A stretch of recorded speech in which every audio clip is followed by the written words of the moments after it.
What's going on, guys? It's your boy GS bringing you guys an online ranked match, and today we are bringing you guys some Kansas City Chiefs gameplay. My opponent decides to go with the Broncos, and really quickly I would like some feedback on what you guys think. I am dropping 13 beats this game. I have a beat about every minute 10, every minute 15, so let me know if you guys like it that way, or if you guys just prefer, a handful of beats, just, stressed out longer. And yeah, leave me some feedback on that. Also, to get into the gameplay, with the Chiefs, it's no question on what it is I want to do with the ball. I want to run with Jamaal Charles as much as possible, and if I'm forced to pass, I'm looking towards DeWHEN necktie bow.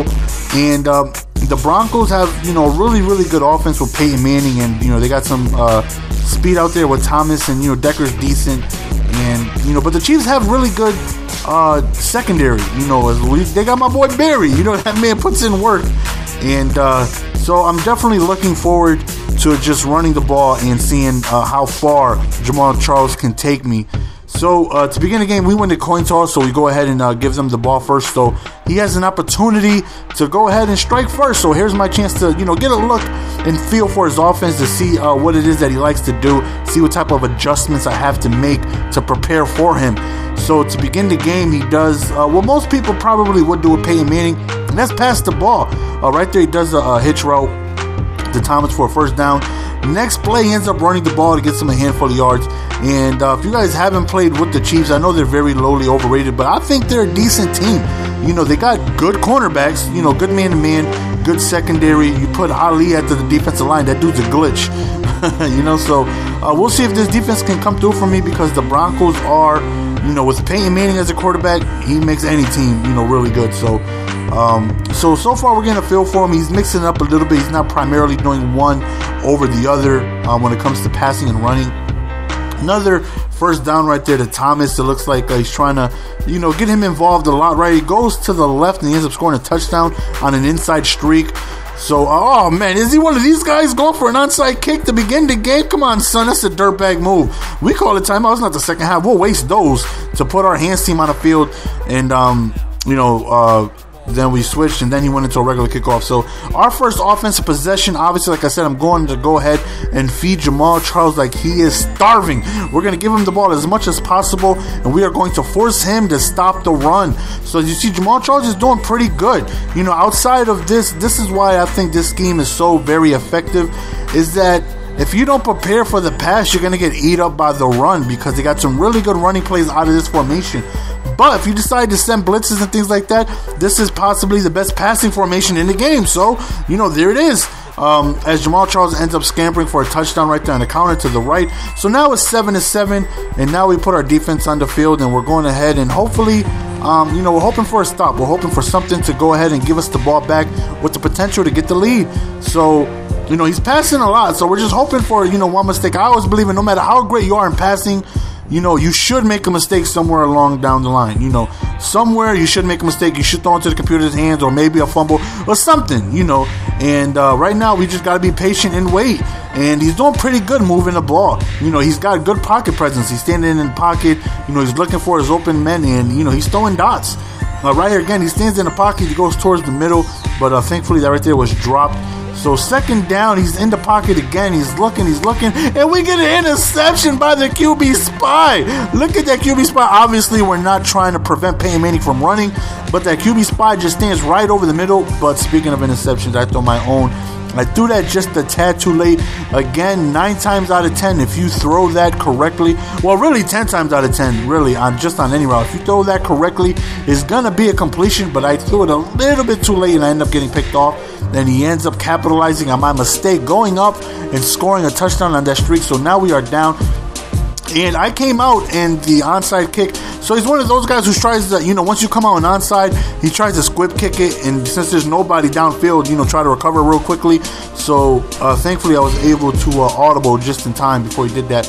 Right there, we got a post to the left of DeWHEN necktie ball. We end up getting a first down. So again, after the first down, we're going back to Charles. We're going to our offensive weapon. And with that speed, we're looking to hit the outside. And once he hits that, he could be gone and, off to the races. So right there, we got a nice little dump off to continue the drive to get a first down. And again, we go back to Charles, and his blazing speed right up the middle ends up scoring a touchdown. So now it's 14-14. And again, even though we already had one, we're looking for hopefully another mistake. We need one more mistake to happen, and next time I'm gonna try to hopefully capitalize on that to go up. I need a lead, and I get ball back at that. But right there, just right in front of me, I didn't think he would throw it right in front of me. Next time he tries it again, don't test the user. He's so disrespectful.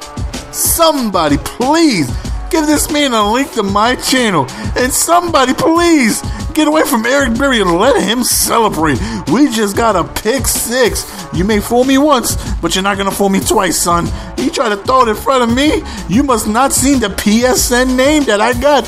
Don't test the user. Things like that will happen. So that's the mistake we needed right there. So, as you can see, he's primarily throwing the ball, but it's not working. He ends up throwing another interception. No soup for you, my friend. Our second interception of the game. 2-piece. He's finding wide open players. Problem is, their quarterbacks don't play for the Kansas City Chiefs. And that's the problem, because Peyton Manning doesn't play for the Chiefs. So he ends up throwing back-to-back interceptions. So now we have another opportunity to score and go up 2 scores, and we get ball back at halftime. So that right there could be, huge for, our team. So hopefully we could go ahead and punch this in and get a touchdown. On 2nd and 8, we sneak in a draw play to get 6 yards. 3rd and 2, we're looking. We go to Jamal Charles. He ends up breaking a tackle, and just by the skin of his teeth, he barely gets the first down, but he's moving them chains. And again, we go to Charles, and he ends up going to the left, and we end up losing a couple yards right there. So right now, we try to pass. We try to screenplay, it gets shut down. So on 3rd and long, we end up just running the ball. We're not going to do nothing crazy. We're going to take our 3 points. We're going to go up 2 possessions, and we're going to, hopefully, if we can stop him, go into halftime with the 2-possession lead and get ball. So that right there is, definitely huge. So that's why we did the smart thing. We ran the ball and not try to force anything and get a crazy turnover that would make me want to break my controller by throwing it at my TV. So, again, we got Peyton Manning to worry about. And the dude is accurate as hell. So he's throwing, dots. The smallest window, he's just sneaking it in there. Like, look at that, right over the top. And the dude is just, very accurate. Right here, he has no timeouts. So he stands in the pocket. He goes deep up top, but is batted down. So 22 seconds left. We're just trying our best to not let him advance the ball, to hopefully make him kick a long field goal. Right there, dropped pick. Felt like we should have had that. So on 3rd and 10, he drops back. We hit him as he throws. He goes up top, but is knocked down. He's incomplete. So, but Matt Prater does have a leg, and he kicks this with ease. So, he ends up bringing it to a 1-possession game, and he ends up kicking in an onside kick with 9 seconds left. We end up recovering that. So we're like, bet, we got 1 play. Hopefully we could get in field goal range. So of course I noticed man-to-man. So we go to our man-to-man beater, and this time we timed it right, like I should be doing. I shouldn't be making mistakes at this point. And figured why not go for a try, kick a field goal, but we're just shy of a little bit of strength, and we kick it short. So again, we get the ball back, but we do have a lead. So a score brings us to a 14-point lead, and that right there is big. As you guys know, my defense is really, really not that great. I just look for mistakes, and that's exactly what happened. He's throwing into coverage, and I look to capitalize off of that. I look to continue to put up points and just feed off of his mistakes. Just let him losing make him make bad decisions, as Jamal Charles ends up running another touchdown. He had well over 200 yards, I believe, in this game. And I really haven't had any bad games running since using the Jacksonville scheme. And I know I'm getting a lot of questions like, yo, GS, when are you going to drop this, dude? I want to know these plays. I want to know what you're doing. I got to get these running formations. You're beating man. You're beating zone. You've been scoring tons of points ever since you started using it. And yes, my friend, you are correct. I have been averaging way more points with this scheme from when I didn't have a scheme, and my running yards have doubled per game, and I've been really been basically unstoppable for the most part on offense, as we end up giving up a 4th down touchdown. So I know you guys really want to know what's going on. What is this playbook that he's using? And again, I'm going to drop that, guys, for you on Saturday. So look out for that. The video, I don't know how long it's going to be. Again, it's possibly going to be a half hour to an hour. And again, you guys do a lot for me. So hopefully, even if it's just a little bit that you gain off of that, that's all I need to know. So, I'm going to go ahead and drop that for free. Again, it's going to be a half hour to an hour long video. I'm going to break down every play on what plays to look for, what routes you should look for, if you see man, where to go to, if you see zone, where to go to, when you should run, how you should set up your blocking and all that stuff, how you should set up your depth charts, how to put wide receivers at running back. I'm going to break down everything you need to know for absolutely free. Again, this is things that people charge for. This isn't an ebook, but this is a mini scheme, which people do charge for a lot. But, I'm going to look out for y'all, and I'm going to go ahead and drop that for free. So, again, look out for that on next Saturday. And as I was talking, you see me scampering downfield, and Jamaal Charles ends up scoring another touchdown. So, again, we regain our 2-possession lead. He did go for 2 and he was unsuccessful, so that's why he has 23. So right now we are up 15. So he is down a touchdown and 2 touchdowns and a 2-point conversion. Right, he goes to the streak route, a little underthrown, and it ends up batting it down. So 2nd and 10. And whenever you have wrong Manning, GS. Whenever you have Peyton Manning, you're always in the ball game, because all you need is just a step to be of separation from your cornerback, and he's going to fit it in there. So that's what she said, by the way. So he makes it a 1-possession game. He goes for the onside kick, but thankfully we end up recovering the ball, and we're going to go ahead and try our best to move the ball again. We'll take a field goal. We'll get whatever we can to make this a 2-possession game, where no matter what he does on offense, we get the ball back with the lead. So right there, we cut inside. Excuse me, son. I got touchdowns to score. We check it down to Jamaal Charles. He ends up scoring a touchdown. And on my next possession, you'll see what I'm talking about, where you just can't believe, the nonsense that happened. But, he has the ball. It's 31-45. So, again, I know what he's doing. He's been passing the whole game. So, I believe this route right here, I call it cover 4. He throws right into coverage. And no super you 3-piece. Our 3rd interception of the game. And maybe 4, maybe 5. I lost count. You guys know I lose count of interceptions all the time. And, Jamaal Charles is doing his thing. We're giving the ball to him, and he's, getting us in great position. And, again, we're in field goal range, worst case scenario. We're trying to kill some clock, see what we get going right here. So 1st and 10, we go to a drag route, and right here, look at this nonsense right here. Check this out. I see X. It looks like he got the space, but look at that interception. Look at that interception. It's a thing of beauty. You can't even be mad. Look at how he just stretched out and grabbed that. That right there should have been a touchdown, but he just complete dove and he caught it.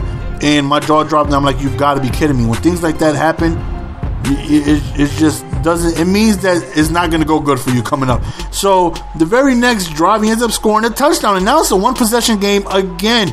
Maybe I should have ran the ball, but I felt like I had a step on him. I threw it, and the dude dove in midair and caught it. So, now it's back to 1-possession game. So now we're being smart this time. We're giving it to Jamaal Charles, but he stops us in the backfield. So now it's 2nd and 10, and we really, really, really need this to go ahead and end this game. So we run, and he ends up rumbling, bumbling, stumbling in 3rd and 1. So right here we go, and we don't get it. So it's 4th down, and you guys know your boy Sim this year. But I'm like, you know what? This is a pretty good opportunity to go ahead and win this game right here. So I'm going for the win. And he drops it. So now I'm forced to play defense, and he's driven down the field, besides that interception, like the last 3 out of 4 drives to score a touchdown. So now I'm a little nervous. I do not want to give this game up. I've played great, and I'd be damned if I go ahead and end this game by losing because, I had dropped the ball on 4th down. So, man, I'm just getting frustrated watching this. So on 4th and 2, he ends up running the ball. He ends up getting it. So now I'm like, okay, I'm playing Fag D here. Call it what you want. I don't care. I'm going to get this victory. So I'm sending 2. I'm putting the D tackle in the deep blue, and I'm controlling him. I do not want to give up a touchdown right here. It would break my little Puerto Rican heart for me to go ahead and give up a touchdown. So we get a sack. So it's 3rd and long right here. Payman standing in the pocket. He goes deep up top to the left, and we end up batting it down. So now it's 4th down. This right here is the ball game. We stop him here. We win this game because we are already close to field goal range. And we end up, thankfully, getting a sack, and we end up stopping him. So now a couple of runs, and this game should be over. And that's exactly what happens. We end up just running the clock out. And we end up coming away with the victory. Very, very, very close game. Woo! We'll wipe the sweat off our forehead with this one and walk out of here with the victory. Very, very close game, but thankfully we end up walking away with this. We end up in the victory formation. We just kneel it down, and we come away with the win. As always, it's your boy GS signing out. I appreciate you guys taking time out of the day to watch one of my videos, man. From the bottom of my heart, it really means a lot to me. Like the video if you were entertained. Leave it on your favorites in case you want to watch it again. Follow me on Twitter if you don't already. It's your boy GS, and I'm out. Peace. Give it to me, baby.